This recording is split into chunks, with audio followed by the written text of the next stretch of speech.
Cet épisode commence après la prière universelle et se termine par la prière sur les offrandes. En voici d'abord un résumé. Maintenant commence la liturgie eucharistique qui est le centre de la messe. C'est le prêtre qui va l'offrir au nom de l'Assemblée après une préparation des dons en plusieurs étapes. Le diacre, ou à défaut le prêtre, prépare l'autel. Il y place le corporal, le purificatoire, le missel et le calice.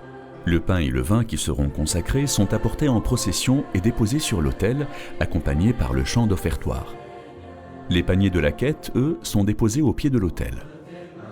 Après avoir versé un peu d'eau dans le calice, le prêtre présente à Dieu le pain et le vin, qui vont devenir corps et sang du Christ, avec des formules inspirées des bénédictions juives très anciennes. Puis le prêtre s'incline dans un geste d'humilité, en prononçant une prière de supplication à voix basse. Le prêtre peut ensuite encenser les dons placés sur l'autel, puis la croix et l'autel lui-même, pour signifier que l'offrande de l'Église et sa prière montent comme l'encens devant la face de Dieu. Alors le prêtre puis le peuple sont encensés, s'unissant ainsi à l'offrande.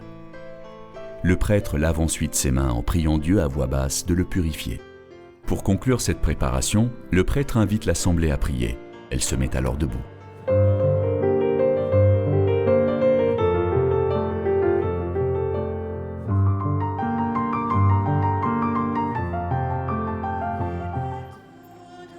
Les offrandes peuvent être apportées par des fidèles en procession.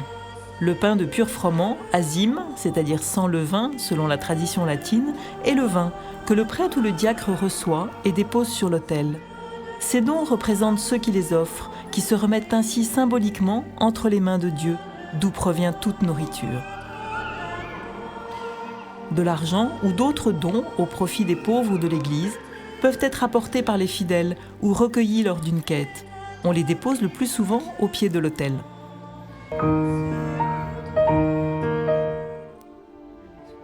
Les gouttes d'eau qui sont versées dans le calice symbolisent l'humanité qui est unie au sacrifice du Christ, représenté par le vin.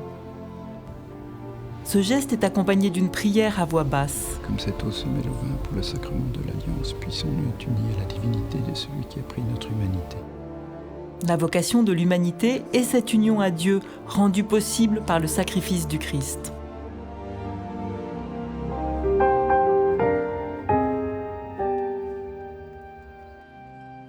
Le lavement des mains, aussi appelé lavabo, exprime le désir de purification intérieure du prêtre qui va tenir la place du Christ lors du repas pascal. Parce que seul Dieu peut rendre digne de célébrer. Il prononce à voix basse un verset du psaume 50. C'est un des rites dont les mots sont dits à voix basse, parce qu'il concerne la personne du célébrant et non pas sa fonction de présidence.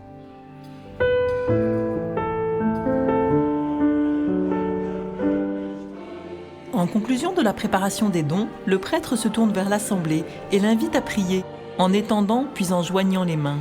Prions ensemble au moment d'offrir le sacrifice de toute l'Église. Cette formule exprime que le sacrifice eucharistique n'engage pas seulement le prêtre ni la seule assemblée, mais bien l'Église tout entière. La réponse des fidèles montre bien les deux dimensions qui se répondent dans la liturgie. Dieu sauve son peuple en le sanctifiant, et le peuple glorifie Dieu par son culte.